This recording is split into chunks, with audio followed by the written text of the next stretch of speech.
Hey guys, welcome back to our channel. आज इस video में हम एक बहुत ही शानदार लॉन्ग ड्राइव पे निकलने वाले हैं और ये लॉन्ग ड्राइव होने वाला है भारत के साउथ वेस्ट कोस्टल लाइन पे। 3600 किलोमीटर्स का लॉन्ग रोड ड्राइव जो गुजरेगा भारत के 4 खूबसूरत राज्यों से, Maharashtra, Karnataka, God's own country Kerala and beautiful Tamil Nadu।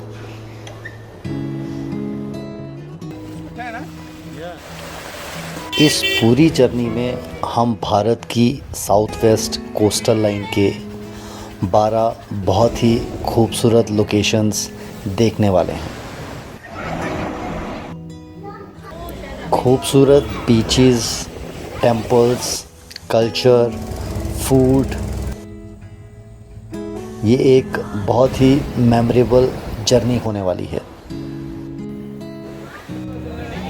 तो आइए साथ मिलकर चलते हैं इस बेहद खूबसूरत सफ़र पर।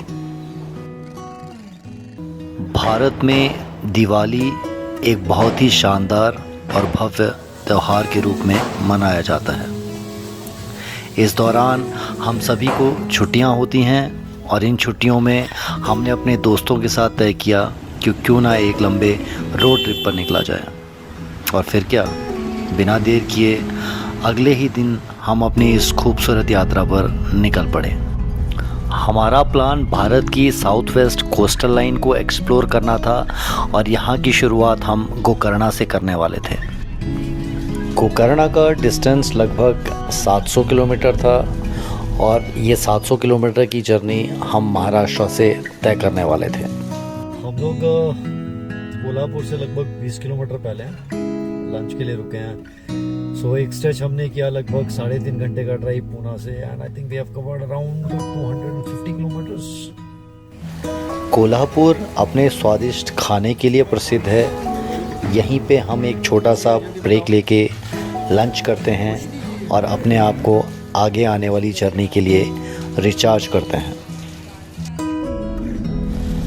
लंच के बाद हमने ये खूबसूरत यात्रा फिर शुरू की और कुछ ही देर में हम महाराष्ट्र को अलविदा कहकर कर्नाटका में प्रवेश कर गए। कर्नाटका में सबसे पहला बड़ा कस्बा जो आता है वो है बेलगाम। 5:30 हम लोग बेलगाम क्रॉस कर रहे हैं। रोड बहुत अच्छा है। The moment you enter Karnataka, roads are beautiful, beautiful. It's a pleasure to drive. अगर आपको ड्राइव करने पसंद है तो you'll just love the drives. थोड़ी ही देर में अंधेरा घेर आया था और हम लगभग 450 किलोमीटर का ड्राइव करने के बाद धारवाड़ में नाइट स्टे करते हैं। हमारे अगले दिन की शुरुआत होती है सुंदर पक्षियों की मधुर चहचहाहट से। ये दिन भारत में मनाए जाने वाले एक और त्यौहार भाई दूज का था। बहनों द्वारा अपने भाइयों को टीका लगाने के बाद हम अपनी आगे की जर्नी के लिए निकल पड़े। हमारा अगला लक्ष्य था गोकर्णा, जो धारवाड़ से करीब 160 किलोमीटर दूर था। रास्ता खूबसूरत घुमावदार सड़कों, जंगलों और एक मनमोहक घाट से होकर गुजरता था। ये ड्राइव बेहद सुखद थी, बस थोड़ी सावधानी की ज़रूरत थी। लगभग 4 घंटे का सफ़र तय करने के बाद हम फाइनली गोकर्णा पहुंचते हैं। गोकर्णा कोस्टल कर्नाटका का एक खूबसूरत टाउन है जो अपनी रिलीजियस सिग्निफिकेंस और खूबसूरत बीचेस के लिए जाना जाता है। यहीं पर स्थित है प्राचीन महाबलेश्वर मंदिर। ये भारत के प्रमुख धार्मिक स्थलों में से एक है। गोकर्णा श्रद्धालुओं और पर्यटकों दोनों के लिए फेवरेट डेस्टिनेशन है। कुछ यहाँ मंदिरों के दर्शनों के लिए आते हैं और कुछ यहाँ खूबसूरत बीचेस का आनंद लेने के लिए। यहाँ का एक प्रसिद्ध बीच है ओम बीच, जिसका नाम प्राचीन पवित्र अक्षर ओम के आकार से प्रेरित है। यहाँ आप बोटिंग का आनंद भी ले सकते हैं। खासकर शाम के समय बोट से इस बीच पर सूर्यास्त देखना बड़ा सुखद अनुभव रहता है। यहाँ पे कुछ और भी फेमस बीचेस हैं, जैसे कुडले बीच और पैराडाइज बीच। लहरों की सरसराहट, हल्की हवा और नरम रेत मिलकर एक शांत और सुकून भरा माहौल बना देते हैं। यहीं से लगभग 2 घंटे की जर्नी पर स्थित है याना केव्स। ये एक फेमस जियोलॉजिकल और माइथोलॉजिकल साइट है। ये अपनी अनोखी और खूबसूरत ब्लैक लाइमस्टोन फॉर्मेशंस के लिए फेमस है। ये जगह अपनी नेचुरल ब्यूटी के लिए फेमस है और यहीं पास में ही एक और अट्रैक्शन विभूति फॉल्स भी है। गोकर्णा में अपनी जर्नी फिनिश करने के बाद हम अपने अगले डेस्टिनेशन होन्नावर की तरफ बढ़ते हैं, जो लगभग 50 किलोमीटर दूर है। होन्नावर कर्नाटका का एक पोर्ट टाउन है जो खूबसूरत बीचेस और नेचुरल ब्यूटी के लिए जाना जाता है। यहाँ एक बड़ा आकर्षण है सारावती नदी में बोट राइड। ये बोट राइड घने मैंग्रोव के जंगलों में से गुजरती है और रास्ते भर आपको खूबसूरत रंग बिरंगे पक्षियों की झलक दिखाती है। यहीं पास में एक मैंग्रोव बोर्ड वॉक भी है, जो कि ऊंचा लकड़ी का रास्ता है जिसे इस तरह बनाया गया है कि लोग नाजुक मैंग्रोव इकोसिस्टम को बिना नुकसान पहुंचाए पास से देख सकें। ये दोनों ही जगहें बेहद खूबसूरत थी और लंबे समय तक हमें याद रहने वाली थी। होन्नावर में अपनी जर्नी फिनिश करने के बाद हम अपने अगले डेस्टिनेशन की तरफ बढ़ते हैं, जो था मुरुडेश्वर। मुरुडेश्वर कर्नाटका का एक कोस्टल टाउन है जो अपने भव्य भगवान शिव के मंदिर परिसर के लिए फेमस है। यहाँ भगवान शिव की एक विशाल प्रतिमा है जो पूरे विश्व में दूसरी सबसे बड़ी भगवान शिव की प्रतिमा है।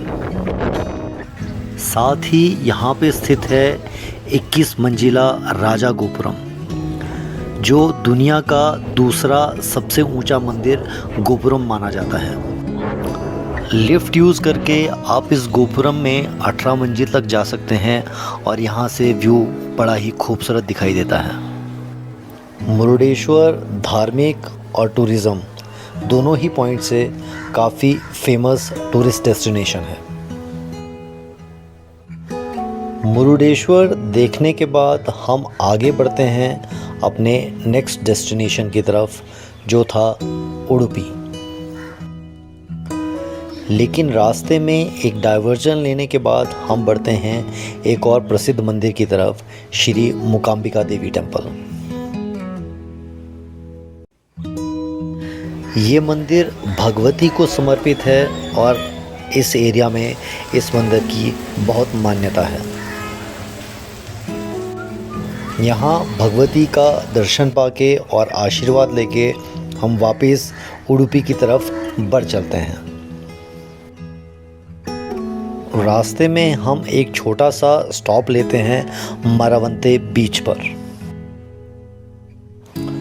ये एक बड़ी ही खूबसूरत सीनिक लोकेशन है जहाँ पे एक तरफ समुद्र और बीच है, वहीं रोड के दूसरी तरफ रिवर है। यदि आपके पास ड्रोन है तो हॉकाई व्यू से ये दृश्य बड़ा ही खूबसूरत लगता है। यहाँ थोड़ा समय बिताने के बाद हम फिर से बढ़ चले उडुपी की तरफ। यहाँ बड़े ही खूबसूरत मालवे बीच पर हमने रिसॉर्ट बुक किया था और रात बिताई थी। मालवे बीच के इस रिसॉर्ट से व्यू बड़ा खूबसूरत था। एक तरफ नदी और दूसरी तरफ समंदर। ये समुद्र हिल रहा है ना। मालवे बड़ा ही साफ़ सुथरा और शांत बीच है। मालपे अपने फिशिंग हार्बर और पास में ही सेंट मैरीज आइलैंड के लिए भी जाना जाता है। हमने भी इस बीच पर अपने आप को पूरी तरह आज़ाद छोड़ दिया था, दिल खोल कर मस्ती की और मानो अपनी सारी चिंताओं को हवा में उड़ा दिया था।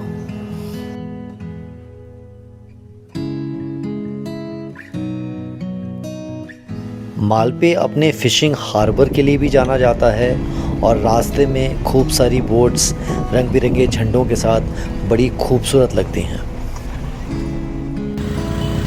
यहीं उडुपी में ही स्थित है प्रसिद्ध श्री कृष्ण मठ।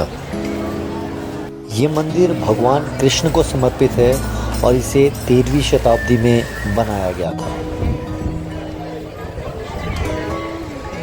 भगवान श्री कृष्ण के इस सुंदर मंदिर के दर्शन करने के बाद हम अपने अगले डेस्टिनेशन मैंगलोर की तरफ निकलते हैं, लेकिन रास्ते में एक डाइवर्जन लेने के बाद हम पहुंचते हैं एक बहुत ही खूबसूरत लाइट हाउस बीच की तरफ। इस जगह का नाम था काप लाइट हाउस। लाइट हाउस के ऊपर पहुंचने के बाद यहाँ का नज़ारा बड़ा खूबसूरत था। यहाँ बच्चों के लिए भी कुछ एक्टिविटीज़ थी जो उन्होंने काफ़ी एंजॉय की थी। यहाँ कुछ समय बिताने के बाद हम अपने अगले डेस्टिनेशन मैंगलोर की तरफ बढ़े। मैंगलोर कर्नाटका की एक मेजर पोर्ट सिटी है जो अपने कोस्टल चार्म, कॉमर्स और रिच कल्चरल हेरिटेज के लिए जाना जाता है। मैंगलोर सिटी का नाम प्रसिद्ध मंगला देवी के नाम से पड़ा है, इसलिए हम सबसे पहले मंगला देवी के दर्शन करने के लिए आते हैं। ये मंदिर बड़ा ही खूबसूरत है जो 9वीं शताब्दी में बना था और ये भगवती शक्ति को समर्पित है। यहीं मैंगलोर में एक और बहुत प्रसिद्ध मंदिर है, कादरी मंजुनाथ टेम्पल। ये मंदिर भगवान शिव को समर्पित है। यहाँ पर 7 पवित्र पॉन्ड्स भी हैं जिनका पानी नेचुरल झरने से आता है और इन पवित्र पॉन्ड्स में स्नान करने के बाद दर्शन करने की मान्यता है। ये मंदिर द्रविडियन शैली में बना है और यहाँ पे बुद्धिस्ट इन्फ्लुएंस का भी उल्लेख होता है। अगर आप लंबी जर्नी पर निकले हैं तो टाइम टू टाइम अपने आप को रिचार्ज करना और हाइड्रेट रहना इम्पॉर्टेंट है। इसके बाद हम आगे बढ़े मैंगलोर के एक और अट्रैक्शन की तरफ, सेंट एलोसियस चैपल। इसे 1885 में बनाया गया था और ये अपने स्टनिंग इंटीरियर्स के लिए फेमस है।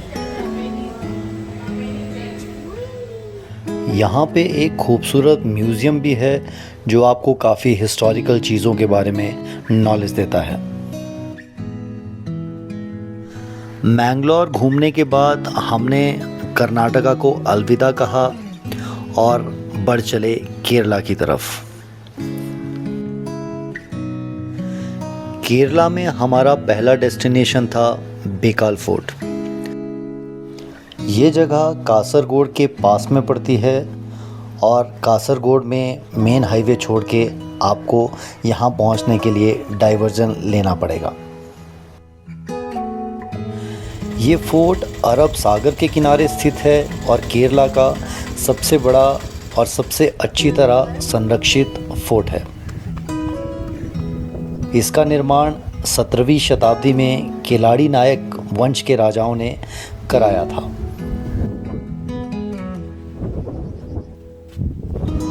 आज ये किला एक प्रमुख पर्यटक स्थल है जो अपने मनोरम दृश्य और वास्तुकला के लिए जाना जाता है।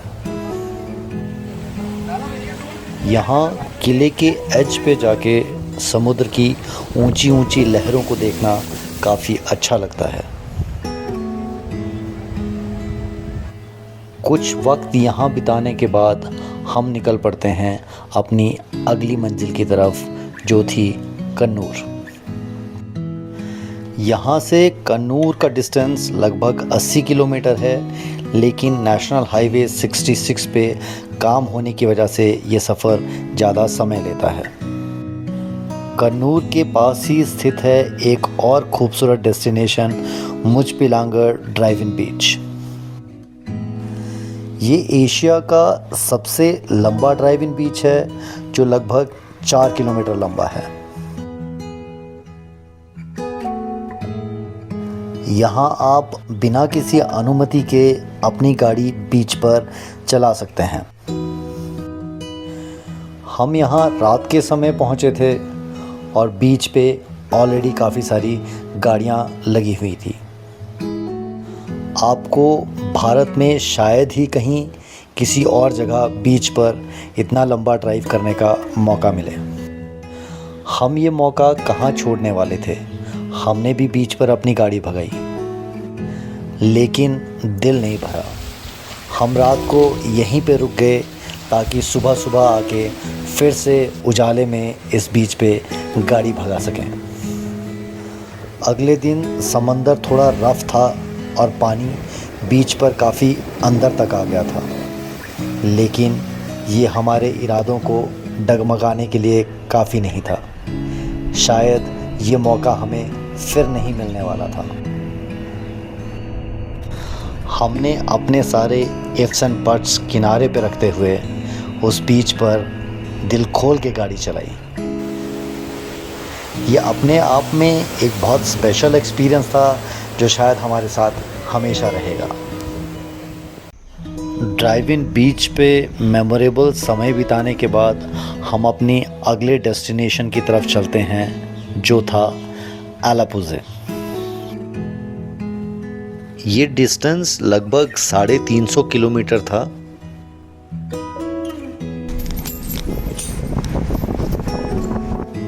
रास्ते में आप केरला के एक बड़े शहर कोच्चि को क्रॉस करते हुए आगे बढ़ते हैं। अलापुज़ा केरला का एक बहुत ही खूबसूरत शहर है और ये एक मेजर टूरिस्ट अट्रैक्शन है। ये अपने बैकवाटर और कैनाल्स के लिए फेमस है और इसी कारण इसे वेनिस ऑफ द ईस्ट भी कहा जाता है, क्योंकि ये शहर नहरों के जाल से आपस में जुड़ा हुआ है। यहाँ पे हाउस बोट्स का अनुभव भी शानदार होता है, जहाँ आप शांत बैकवाटर पर नाव में एक आरामदायक स्टे का आनंद ले सकते हैं। ये हाउस बोट्स अक्सर रात भर रुकने के लिए डिज़ाइन किए जाते हैं, जिसमें केरल के स्वादिष्ट भोजन और आरामदायक स्टे की सुविधा होती है। ये हाउस बोट्स आपको एक राइड पे भी ले जाती हैं और आप नाव के डेक से मनोरम दृश्य देख सकते हैं, शांत वातावरण का आनंद ले सकते हैं। यहाँ स्थानीय संस्कृति और प्रकृति के साथ जुड़ने का ये एक अनोखा तरीका है।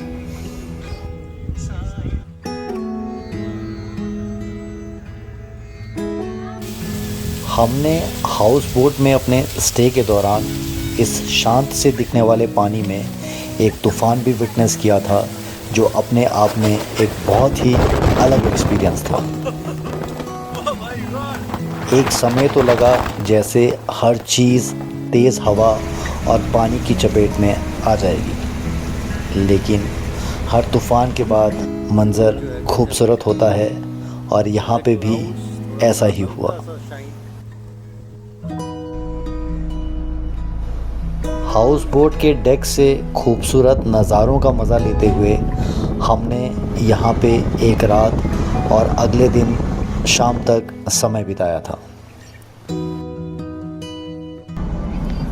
एक रिफ़्रेशिंग कॉफ़ी और बहुत सारी खूबसूरत यादें समेटे हुए हमने हाउस बोट को छोड़ा और निकल पड़े अपने अगले डेस्टिनेशन की तरफ, जो था वर्कला। अलापुज़ा से वर्कला लगभग 125 किलोमीटर दूर है और ये सफ़र लगभग 4 घंटे लेता है।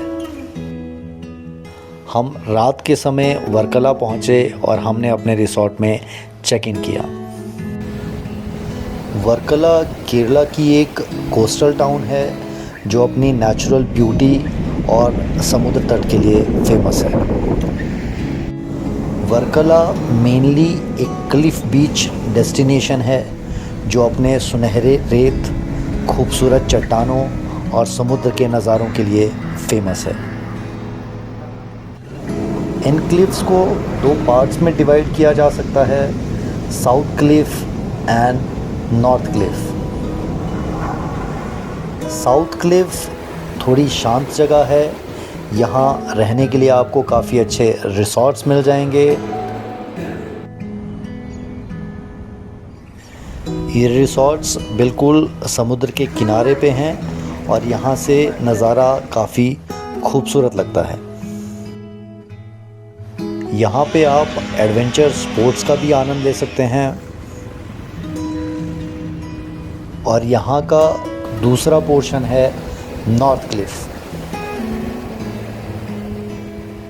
ये जगह बहुत ही एनर्जेटिक और लाइवली एटमॉस्फेयर वाली जगह है।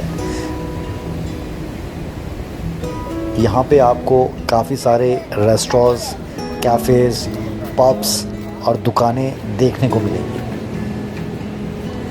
ये लगभग 1.5 किलोमीटर का स्ट्रेच है जो हेलीपैड से स्टार्ट होके ब्लैक सैंड बीच तक ख़त्म होता है।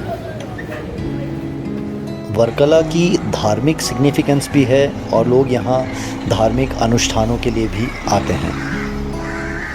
After spending our time in Varkala, we moved to our next destination, which was Kanyakumari. हमने कन्याकुमारी जाने के लिए कोस्टल रोड को चुना था और इसी रास्ते पर लगभग 15 किलोमीटर दूर आपको एंजिगो फोर्ट भी देखने को मिल जाएगा। इस किले का निर्माण 17वीं शताब्दी में पुर्तगालियों द्वारा किया गया था। ये कोस्टल रोड सिंगल लेन था, लेकिन ड्राइव अपने आप में एक एक्सपीरियंस था।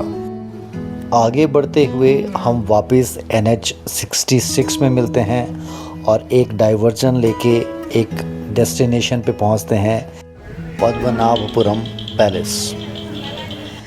ये 16वीं शताब्दी में त्रावणकोर के रूलर्स का हेडक्वार्टर था, जो केरला की पारंपरिक वास्तुकला का एक अद्भुत नमूना माना जाता है। ये लकड़ी से बना दुनिया का दूसरा सबसे बड़ा महल है, जिसमें शानदार लकड़ी की नक्काशी, भित्ति चित्र और काले ग्रेनाइट के फर्श हैं।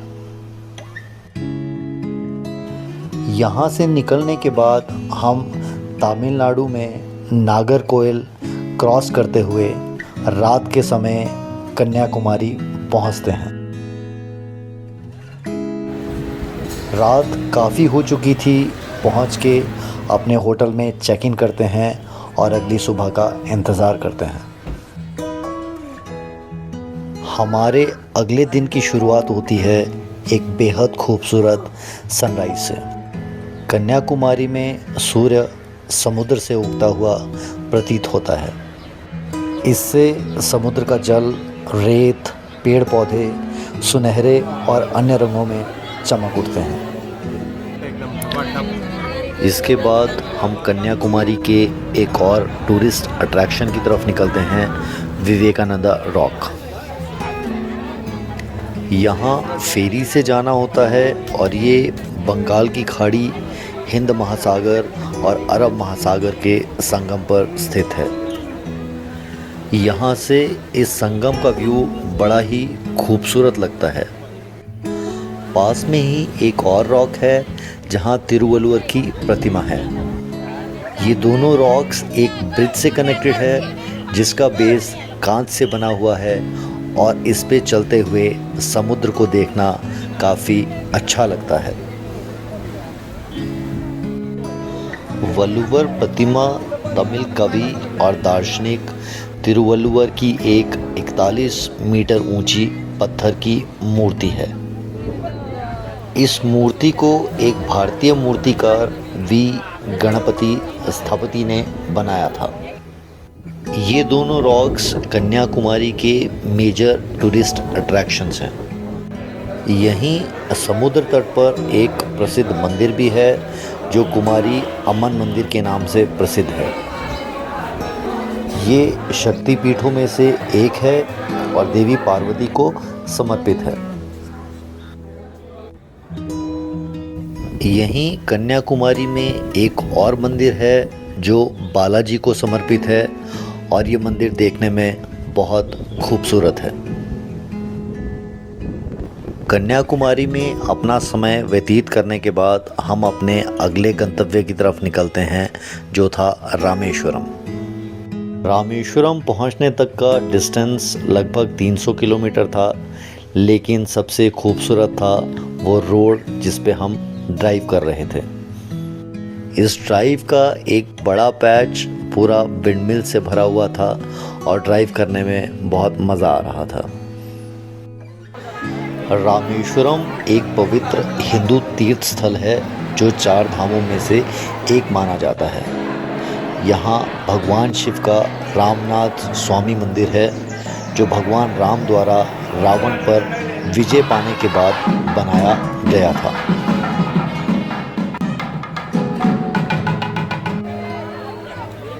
यहाँ समुद्र और 22 पवित्र कुंडों में स्नान करके भगवान के दर्शन करने की मान्यता है।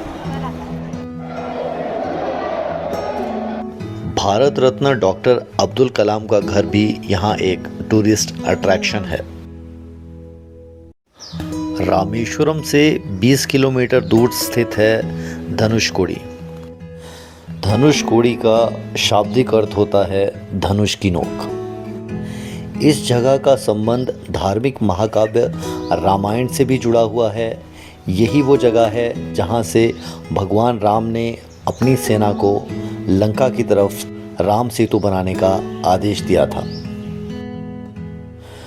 पर सबसे ज़्यादा जो आपको अट्रैक्ट करता है वो है इस रोड पे ड्राइव। ये 20 किलोमीटर का स्ट्रेच बहुत ही खूबसूरत ड्राइविंग पैराडाइज है। दोनों तरफ समंदर और बीच से गुजरता हुआ रोड, सूरज, रेत और पानी, समुद्र तट के वो बेहतरीन अनुभव जो किसी भी यात्री को लुभाते हैं, और ये सब धनुषकोडी में अवेलेबल हैं।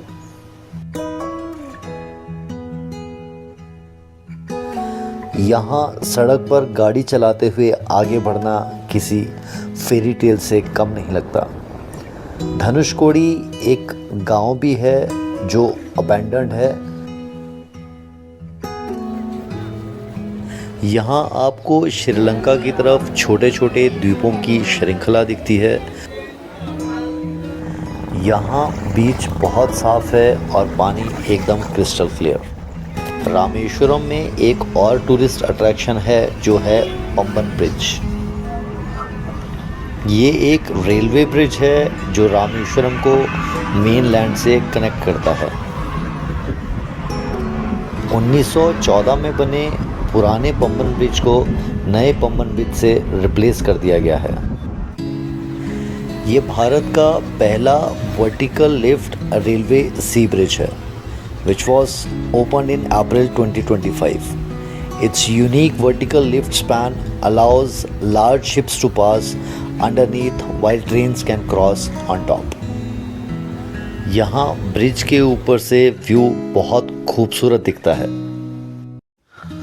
धनुषकोडी में अपनी विज़िट कंप्लीट करने के बाद हमारा वापसी का सफ़र शुरू होता है। ये सफ़र लगभग 1400 किलोमीटर का होने वाला था।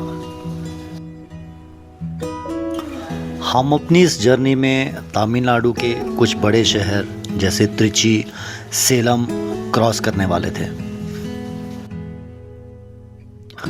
पहले दिन हम लगभग 500 किलोमीटर ड्राइव करके तमिलनाडु के धर्मपुरी नामक जगह पर नाइट स्टे करते हैं। अगले दिन सुबह हम अपनी जर्नी रिज्यूम करते हुए पूना की तरफ निकलते हैं। ये सफ़र 1000 किलोमीटर का था और हमने इसे एक दिन में पूरा करने का निश्चय किया था। इस रास्ते पर आगे बढ़ते हुए हमें होसूर, बेंगलोर, हुबली, धारवाड़ जैसे शहर कर्नाटका में मिलते हैं। फाइनली महाराष्ट्र क्रॉस करते हुए हम अपने डेस्टिनेशन पुणे पहुंचते हैं। ये रोड ट्रिप हमारे लिए एक अमेजिंग एक्सपीरियंस था। हमने कभी भी पहले इतना लंबा रोड ड्राइव नहीं किया था एंड आई एम ग्लैड कि हमने अपने फर्स्ट एक्सपीरियंस के लिए इतने खूबसूरत रूट को चुना था। इतना लंबा रोड ट्रिप और अगर हम यहाँ के फूड के बारे में बात ना करें तो ये थोड़ा अनजस्टिस होगा। खाना कोस्टल लाइन पे अमेजिंग है, स्पेशली अगर आप नॉन वेजिटेरियन हैं।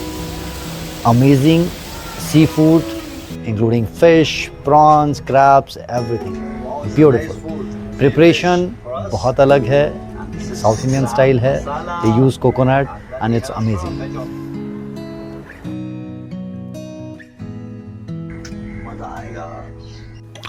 ये वीडियो हमारे ओवरऑल जर्नी का एक रन थ्रू था। हम जितनी भी लोकेशंस हमने विज़िट की थी उन सब का हम एक डिटेल वीडियो भी डालेंगे कि उन लोकेशंस पे क्या क्या जगहें विज़िट की जा सकती हैं। सो अगर आप उसे देखना चाहते हैं so all you need to do is to follow the channel and stay with us. Thank you so very much. Stay happy, stay healthy, and keep traveling.